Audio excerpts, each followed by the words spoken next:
복 주시기 위해서, 우리에게 은혜 베풀어 주시기 위해서 우리에게 전도하라고 말씀하시는데, 표현을 이렇게 오늘 했습니다. 한번 따라서 할까요? 내 집을 채우라. 우리가 사랑으로 물들이다 네 번째 시간인데요, 우리가 평소에는 이렇게 사랑으로 섬기고, 믿지 않는 분들, 또 가족들, 이런 분들을 사랑으로 섬기는 겁니다. 사랑으로 물들이면서 섬기는 거죠. 그러다가 어느 시점이 되면 그분들을 강력하게 권해서 하나님의 전에 나오도록 하고 말씀을 듣도록 해야 되는 것이죠. 그러면 하나님께서 그 사람의 영혼을, 그 영혼의 마음 문을 열면 그 사람이 구원을 받고 주께로 나오는 겁니다. 내가 사람의 마음을 열 수가 없어요. 우리는 단지 말씀을 들을 수 있는 자리에 데리고 나오는 것뿐이에요. 그러면 하나님께서 말씀을 통해서 역사하시는 거죠. 이번에 사랑으로 섬기던 사람들을 하나님의 전으로 초청하고, 특별히 오늘 말씀처럼 강권하여서 주의 전을 채우는, 또 말씀을 듣게 하는 그런 믿음의 사람들이 다 될 수 있기를 주님의 이름으로 축복합니다. 할렐루야. 내 집을 채우라, 이 말은 어떤 주인이, 어떤 사람이 큰 잔치를 벌였거든요. 그런데 초청해서 오겠다는 사람들이 안 오는 거예요. 그래서 종들에게 시켜서 어디든지 가가지고 데리고 와라. 그래서 내 집을 채워라, 이 잔치 자리를 채워라, 이렇게 말씀하는 거죠. 이것은 영적으로 하나님 나라의 잔치 자리를 채우라 하는 그런 의미입니다. 하나님의 나라, 구원받은 사람들을 많게 하라, 전도해라, 영혼 구원하라, 그런 의미입니다. 이것을 오늘날 현실적으로 가시적으로 표현을 하면 성전, 잔치자리, 성전이죠. 그 성전 예배당을 채우라. 여러분, 성전이 어떤 곳입니까? 예수님께서 뭐라고 말씀하셨죠? 누가복음 19장 46절 보면 그들에게 이르되 기록된 바 내 집은 기도하는 집이 되리라. 한번 합시다. 내 집은 기도하는 집이 되리라. 지금 여기서 성전을 말하는 거거든요. 내 집, 하나님의 집, 예수님의 집, 성전.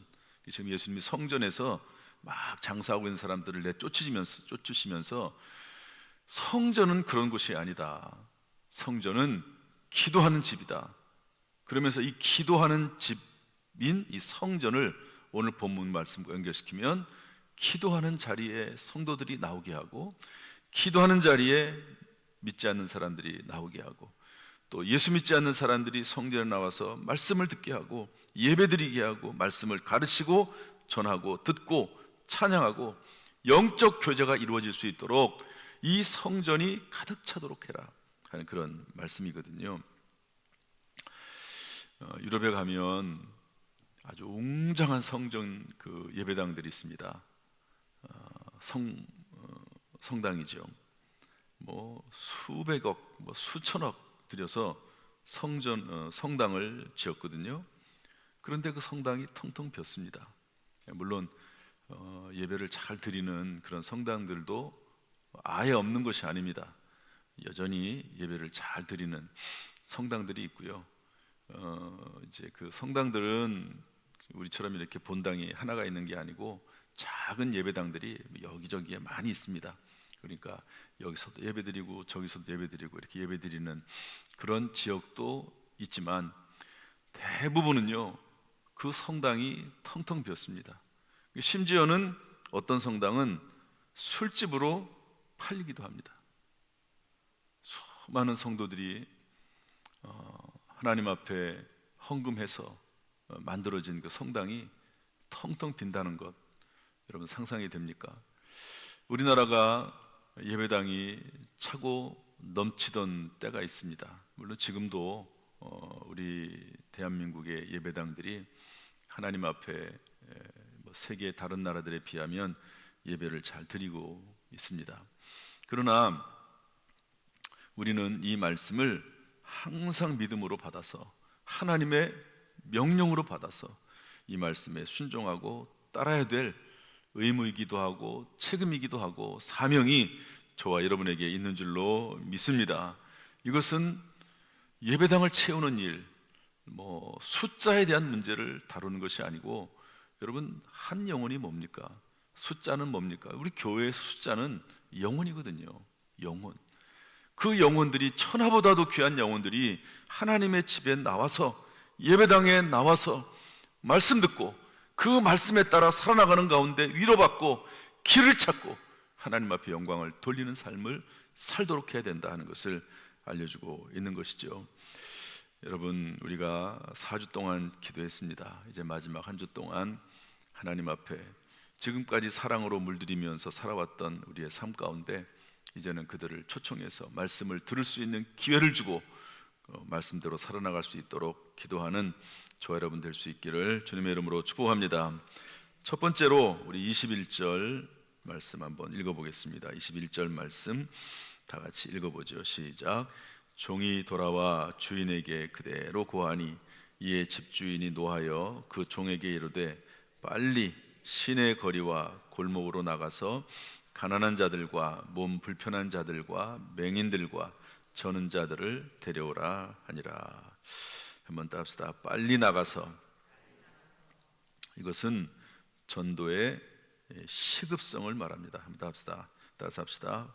전도의 시급성. 전도는 참으로 시급하고 중요한 사역입니다.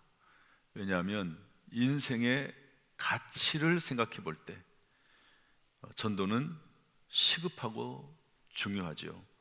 마태복음 6장 30절은 이렇게 되어 있습니다. 한번 읽어보겠습니다. 다 같이 시작. 오늘 있다가 내일 아궁이에 던져지는 들풀도 하나님이 이렇게 입히시거든 하물며 너희일까 보냐. 믿음이 작은 자들아. 하나님은 들풀도 귀하게 여기신다. 그런데 천하보다도 귀한 그 한 영혼을 하나님께서 귀하게 여기지 않겠느냐. 주님은 100마리의 양 중에서 잃어버린 양 한 마리를 찾으러 나가는 그 목자의 비유를 말씀하셨습니다. 저나 여러분이나 그 한 영혼의 가치를 생각하면서 목자의 마음으로 그 영혼을 초청하고 말씀을 듣고 그 인생이 변화될 수 있도록 말씀을 심는 저와 여러분 되시기를 주님의 이름으로 축복합니다. 두 번째로 이것은 전도의 시급성을 말하는데요, 인간의 수명을 생각해 볼 때 전도는 시급합니다. 우리 시편 90편 10절 말씀 다 같이 읽어보겠습니다. 시작. 우리의 연수가 70이요 강건하면 80이라도 그 연수의 자랑은 수고와 슬픔뿐이요 신속히 가니 우리가 날아가나이다. 한번 따라합시다. 신속히 가니 우리가 날아가나이다.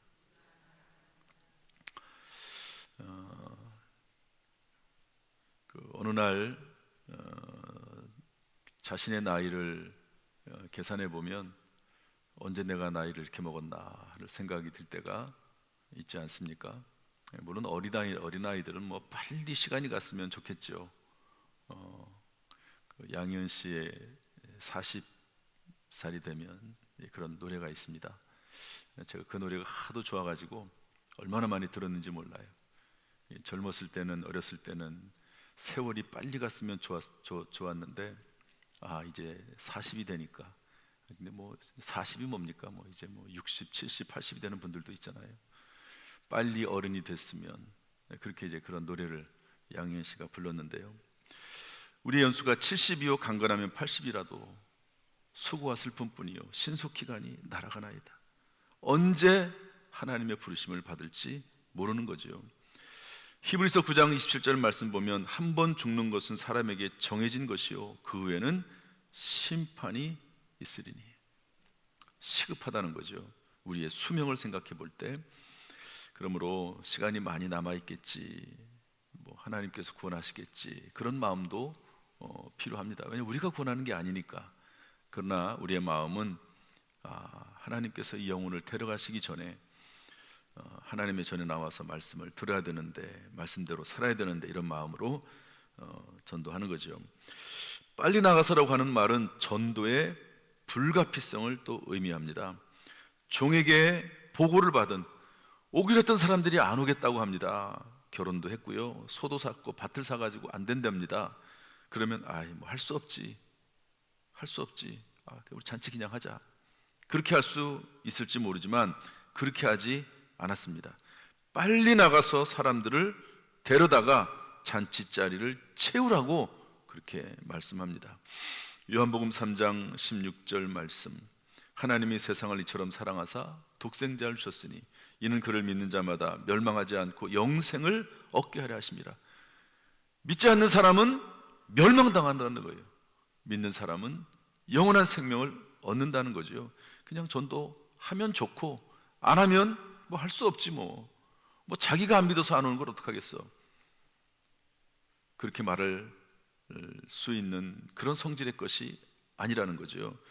빨리 가서 그 사람들이 못 오면 다른 사람들이라도 와서 이 자리를 채우고, 또 그 사람들은 또 다른 잔치가 있지 않겠습니까? 그러면 그 사람들을 초청하고 또 초청해서 데려오라는 겁니다.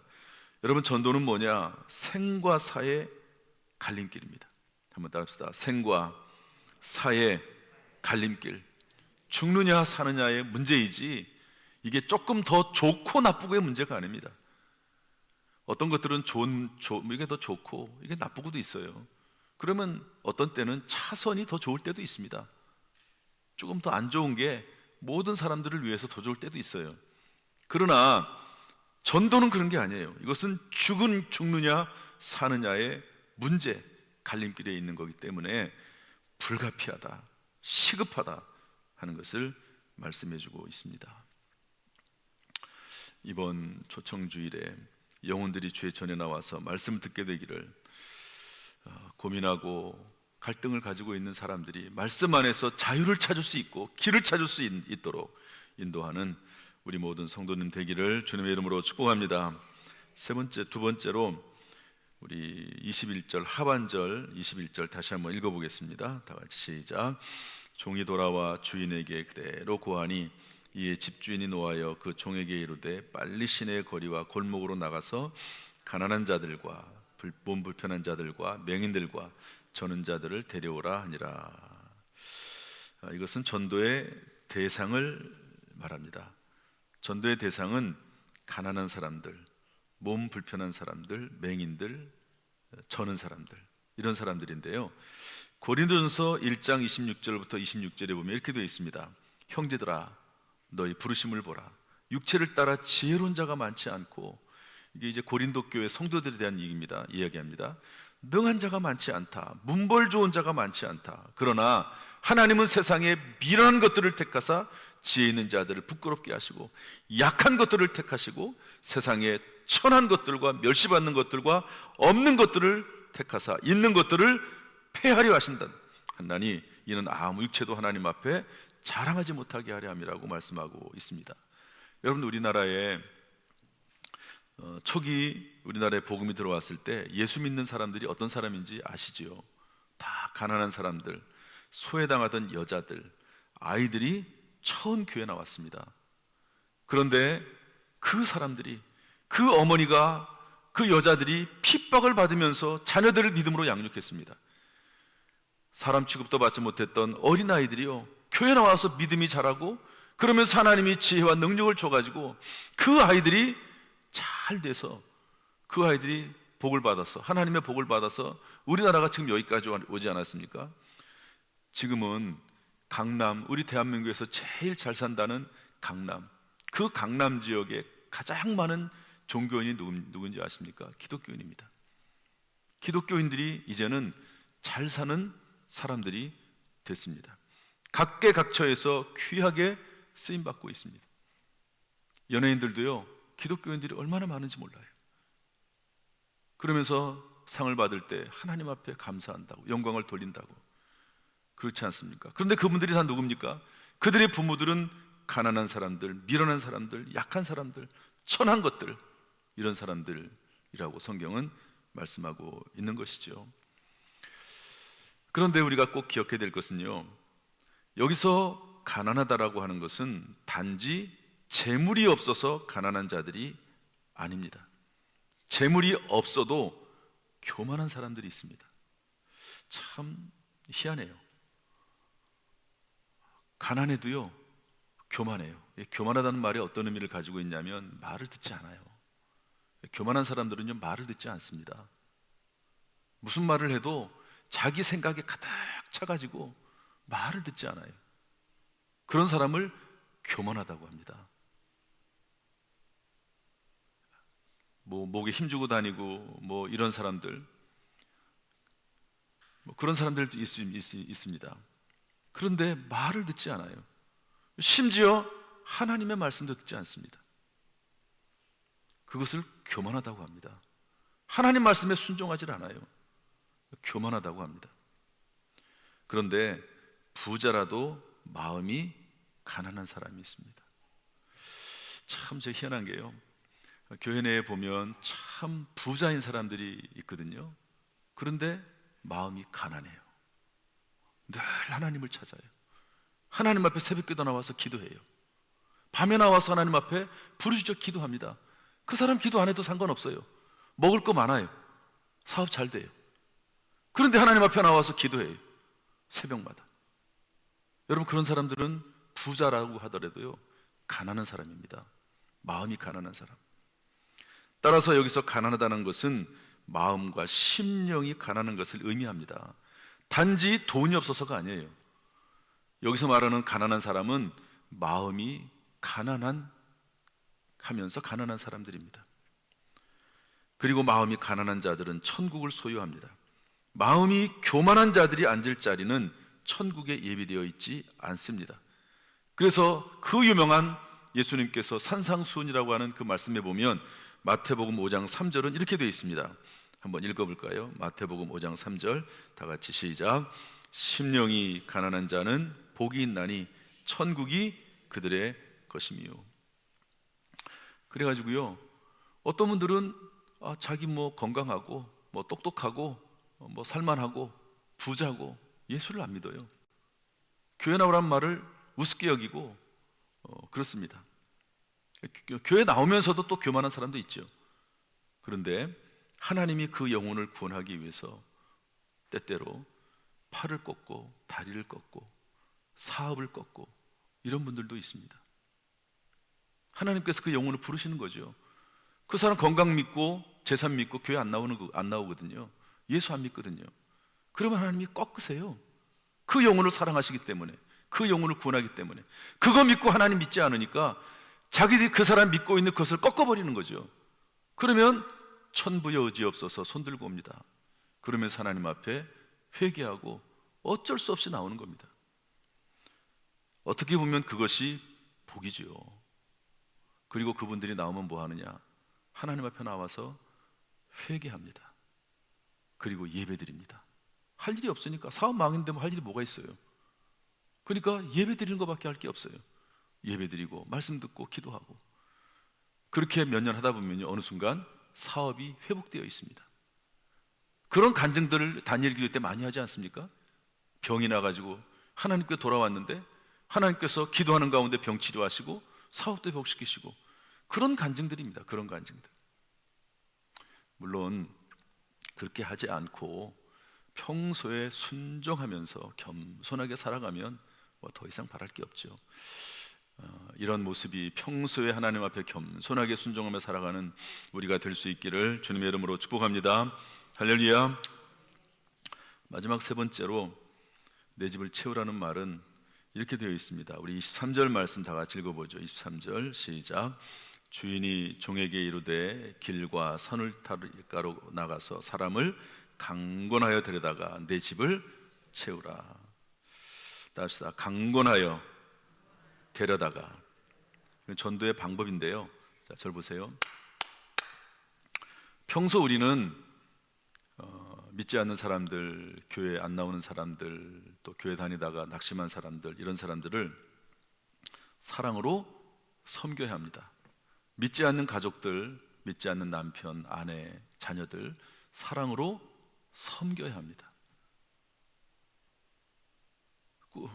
꾸지람하거나 구박하거나 믿지 않는 남편을 마귀 사탄이라고 하지 말고, 여러분, 자기를 마귀 사탄이라고 하는데 누가 교회 나옵니까? 미워서도 안 나올 것 같아요. 아내가 미워서도. 평소에는 그런 남편이라 할지라도, 그런 자녀라 할지라도 기도해주고 섬기는 거예요. 뭐 한다고요? 섬기는 겁니다. 기도해주고. 그러다가 어느 순간 강하게 끌어야 할 때가 있습니다. 예수님께서 사울을 전도자로 부르실 때 예수 믿는 사람들을 잡아 죽이러 가는 길이었거든요. 근데 그때 예수님이 나타나셔서 강하게 끌으십니다. 눈이 안 보이잖아요. 눈이 안 보이니까 뭐 하겠어요? 가던 길 멈춰 서는 거죠, 당연히. 그래가지고 다메섹으로 들어가서 예수 믿는 사람들 만나고 예수 믿고 변화가 되지 않습니까? 전도자가 되지 않습니까? 하나님도 어떤 경우에 강하게 끌으시는 거예요. 못된 짓을 하던 짓을 딱 막아버리는 거예요. 그리고 데려오는 겁니다. 빌립이 나다나엘을 전도할 때 나다나엘이 뭐라고 말합니까? 나사렛에서 무슨 선한 것이 날 수 있느냐? 빌립이 아무 얘기도 하잖아요. 논쟁하지 않습니다. 싸우지 않습니다. 전도는 싸우는 게 아닙니다. 가족들을 전도할 때 싸우면 전도가 되겠습니까? 자녀들 전도할 때 싸우면 전도가 되겠습니까? 전도는 싸우면 지는 거예요. 그 순간부터 지는 겁니다. 전도는 사랑으로 섬기는 것이고, 그리고 어느 순간에 뭐라고 말합니까? 빌립이 와서 보라. 와서 봐. 야, 나다나엘아, 한번 와서 봐. 네가 생각하고 있는 그 생각 거기에 파묻혀 있지 말고 한번 와서 봐. 한번 따라합시다. 와서 보라. 와서 봐. 다음 주일이 사랑 나눔 전도 축제 디데이입니다. 이번 주 일요일에 우리 교회 박예농 목사라는 분이 오는데 무당이었다가 목사가 됐대. 한번 와봐. 정말 꼭 한번 와봐. 당일날 딱 그러면 되겠습니까? 당일날. 평소에 사랑으로 섬겨야죠. 평소에 사랑으로 섬겨다가 그런 말을 해야지. 아니 그냥 평소에 아무런 이야기도 안 하다가 갑자기 전화해가지고 한번 와봐. 그거는 여러분이라면 그렇게 하면 오겠습니까? 그러진 않죠. 어제 장례가 났어요. 제가 안식주간 금요일까지 있다가 다행히 이제 토요일 날은 이제 금요일 날 밤에 와서 토요일 날 발인 예배 아침 7시에 6시 반에 발인 예배 드리고, 또 홍성의 화장장에 가서 또 설교하고, 또 다시 대우지에 와가지고 납골 예식하고, 어제 이제 그 일하고, 또 셀 대신방이 2군데 있어서 또 대신방하고, 또 설교 준비하고 마무리하고, 어제는 뭐 아침 일찍부터 밤 늦게까지 하루 종일 그러고 다녔는데요. 이제 발인을 해가지고 홍성에 있는 화장터에 갔습니다. 그리고 이제 화장 예식을 하기 위해서 대기를 해야 되거든요. 순서가 돼야지만이 이제 화장터에 들어가거든요. 들어가기 전에 시간이 잠시 좀 남았습니다. 그런데 어떤 권사님이 그 친구가 그 가족들 중에 있대요. 친구가. 그 권사님은 여자 권사님이고 그 친구는 남자분인데 연세가 뭐 꽤 되셨죠. 뭐 거의 70이 되셨으니까. 근데 남자분이 뭐 건강하시더라고요. 우리 여자 권사님도 건강하시고. 그런데 그분이 영정 사진도 들고 다니고 그랬거든요. 갑자기 저 친구를 전도해야 되겠다는 마음이 들은 거예요. 그래가지고 저한테 얘기해서 좀 만나보시라고. 그래서 만나봤죠. 저는 뭐 그분 처음 만나는 거죠. 그래서 이런저런 얘기 나누다가 우리 교회가 이번 주일날, 다음 주일날 그 전도 축제가 있는데, 제가 아까 말씀드린 그대로 박예녹이라고 하는 분이 오십니다. 무당이었는데 목사가 되었대요. 한번 꼭 와보세요. 그랬습니다. 이거 뭐 저하고는 뭐 제가 사랑으로 섬긴 건 아니죠. 그런데 이제 평소에 그 권사님이 그분을 사랑으로 섬긴 거죠. 그러면서 얘기를 하다 보니까 그분의 외할머니가 이분의 외할머니가 어머니에게 뭐라고 말씀했냐면, 야, 너 교회 꼭 다니라. 그래서 이분의 어머니가 교회를 나온 거예요. 그 어머니가 신앙생활을 잘했습니다. 그 외할머니의 말에 순종해서 교회를 다녀가지고 신앙생활 잘하고 새벽기도 나오시고 그러시다가 그 어머니가 돌아가시면서 요분에게, 야, 너 꼭 교회 나가라, 이렇게 말을 했다는 거예요. 그런데 교회를 안 나가고 있는 거예요. 그런데 그 장례식장에서 교회 나오라고 그랬더니 그런 얘기 쭉 하시면서 다음 주일날 오시겠다고 그렇게 얘기를 하더라고요. 그런 일이 일어날 줄 누가 알았겠어요? 그냥 하는 거예요. 얘기하는 거예요. 이제는 초청해야 될 때입니다. 지금까지는 섬길 때고 섬기고, 지금은 초청해야 될 때인 거예요. 초청해야 될 때. 또 이제 기다리면서 있는데 장례식장에서 그 장례 치르는 그 분들 중에 우리 교회 또 어떤 권사님이 한 분 계셨는데, 그 장례의 상주 중에 한 분인데, 아까는 상주는 아니고 그냥 참석했던 분이고, 상주 중에 한 분의 아들과 며느리가 있습니다. 그런데 교회를 안 다녀요. 아들과 며느리가. 특별히 며느리는 공무원이라서 바빠가지고 주일 출근할 때가 많대요. 또 신앙생활을 해보지 않았고, 또 그분을 또 만나게 해주더라고요. 저보고 좀 얘기 좀 해보라고. 그래서 또 갔죠. 그랬더니 또 이런저런 뭐 공무원 얘기도 하고 힘든 얘기도 들어주고, 그러다가 똑같이 얘기했습니다. 우리 교회에 다음 주일날 박연홍 목사라고 하는 분이 오시는데 무당이었다가 목사가 됐다고, 한번 와서 들어보라고, 와서 보라고. 그랬더니 그 며느리가 아주 예쁘장하고 똑똑하고 그러더라고요. 근데 다음 주는 원주에 이미 약속이 있대요. 그래서 갈 수가 없다고. 그래서 그 다음 주에, 그러면 이제 다음 주에 한 번 더 할 수 있으니까 오라고 그랬더니 그 다음 주에 그럼 오겠다고 그렇게 얘기해서, 뭐 최종적으로 어떻게 될지 모르죠. 여러분, 이런다고 해서 다 오는 건 아니거든요. 전도하시는 분들은 다 알아요. 오겠다고 철석같이 얘기해놓고 안 오는 사람들이 얼마나 많은지 모릅니다. 어쨌든 얘기하는 거예요. 그랬더니 한 번 더 주일에 나오겠다고 그렇게 얘기했습니다. 여러분, 이렇게 한 번 한 번 나오는 게 얼마나 중요한지 모릅니다. 말씀을 듣는 거예요. 어쨌든 특별히 이런 이런 분들, 무당이었다가 목사가 되신 분들, 이런 분들의 이야기를 들으면 하나님의 살아계심을 알 수 있잖아요. 야, 하나님이 살아계신가 보다. 하나님의 살아계심을 그 자리에서는 믿지 못하더라도 적어도 하나님이 살아계신가 보다. 정말 하나님이 살아계신가 보다. 그런 마음을 갖지 않겠습니까? 점점 그런 마음이 마음속에 스며들지 않겠습니까? 동영상 하나 보여드리겠습니다. 스님이었던 태선 스님이, 지금은 이분 이제 원래 이름은 김진규인데, 김진규 목사님, 스님이었다가 목사가 되신 분. 그래서 주지 스님인 아버지를 전도하고, 그리고 스님들 92명을 전도한 이분인데요. 제가 이분을 지난번에는 이 가정의 달 부모에 관련해서 말씀을 드렸어요. 말씀에 관련해서. 그런데 이번엔 전도의 관점으로 한번 여러분들이 이 동영상을 한번 보시죠. 기억이 날 겁니다. 한번 보시죠.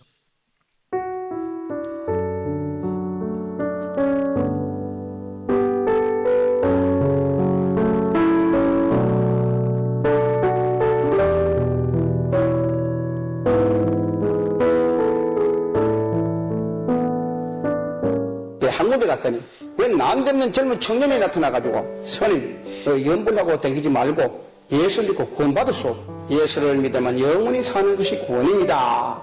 뭐요? 예수 믿으면 영원히 살아요? 당신 그런 거짓말로 댕기면 당신 죽어 지옥에 12대문에 끌려가면 고통받을 거야. 그런 거짓말을 하면 안 돼. 부처님, 저 어리석은 청년을 용서하옵소서. 나무아미타. 그리고 가는데 이게 또 따라오네. 와가지고 뭘로 가는 거야? 예수는 생각해보고 믿고 이 책을 좀 한번 읽어보라고 주더라고요. 시주사를 얻으려고 짊어지고 되는 바람망태다. 그 책을 쑥 집어 엿버려요. 절에 와가지고 피 보니까 막 쌀이 묻어있는 신약 성경책이 한 권이 나왔어요. 기독교 신자가 이 책을 보고 모두 예수 믿는데 이게 뭔 진리가 그래도 안 있겠나 싶어요. 그래가지고 다른 사람들 몰래 감춰가지고 다니면서 6번 봤어요. 근데 이성이요, 신약성 6번 읽었는데 이 생각 저 생각하다가 말씀 한마디가 내 머리에 떠올라요. 수고 무거운 짐진 자야, 다 내게 오라, 내가 너를 쉬게 하리라. 서가모니 부처는 80을 살아도 그런 소리 한 번도 안 했어. 근데 예수는 자신이 있으니까 오라고 안 했거든요. 아이, 그건 모르겠다, 가자. 그래가지고 뛰쳐나와 버렸어. 이 성경책을 보고 기독교의 주인공이 살았더라.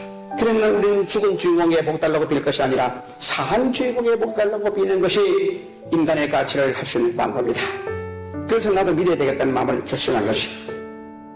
그래가지고 저는 서울 감신대학을 졸업해가지고 그래서 감리교 목사 안수를 받게 된 거예요. 우리 아버지가 원구 선임이신데 74년 동안 주지로 했단 말이에요. 그럼 내가 이 목사가 어떻게 전도하겠습니까? 그래서 저는 아버지 하나님께 기도했지요. 구하면 주신다고 했지 않습니까? 제가 목사하려면 우리 아버지가 예수 믿어야 되겠사온데 아버지를 전도할 수 있는 힘을 주시고 지혜를 주시고 능력을 주시옵소서. 오랫동안 기도했습니다. 그리고 그동안에 아버님과 헤어져 있었기 때문에 명절이 오면은 시를 써보기도 하고 글을 써보기도 하고 편지를 써보기도 했습니다. 이것을 전부 다 모아가지고 하나의 노래를 만들었어요. 이것이 바로 효도가인데, 아버님 그동안 만수무강 하셨습니까? 아버지가 내 모습을 보고는 나하고 인연이 끝났는데 돌아가라 그래요. 아버님 자식이 어떻게 인연이 끝났습니까? 아버님 예수 믿고 구원 받으셔야 됩니다. 쓸데없는 소리 하지 말고 가라 그래요. 안 갑니다. 운전하는 아버지가 성령님의 감동받으면 믿게 될 겁니다. 그때까지 저는 아버님을 위해서 기도하렵니다. 그리고 나이가 74살 먹은 할아버지 앞에서 저녁마다 엎드려가지고 아버님 제가 보고 싶어서 이 글을 써가지고 왔는데 한번 들어보실랍니까? 필요 없다, 안 된다 그래요. 들어보세요. 그러면서 그 노래를 4개월 동안을 저녁마다 아버지 앞에서 불러드렸습니다. 그 아버지가 은혜를 받아서 기독교에도 그런 효도관이 있느냐 물어요. 아버님, 기독교는 살았을 때 효도하는 종교시다. 그래서 제가 아버지 찾아왔습니다. 그랬더니 네 같은 놈 인간 만들어 돌려보내는 거 보니까 기독교가 괜찮구나. 나도 너를 따라 예수 믿지. 할렐루야. 저희 아버님은 74살에 74년을 입었던 성복과 염주 그리고 책 같은 거 사정없이 불태워버리고 예수 믿게 됐습니다.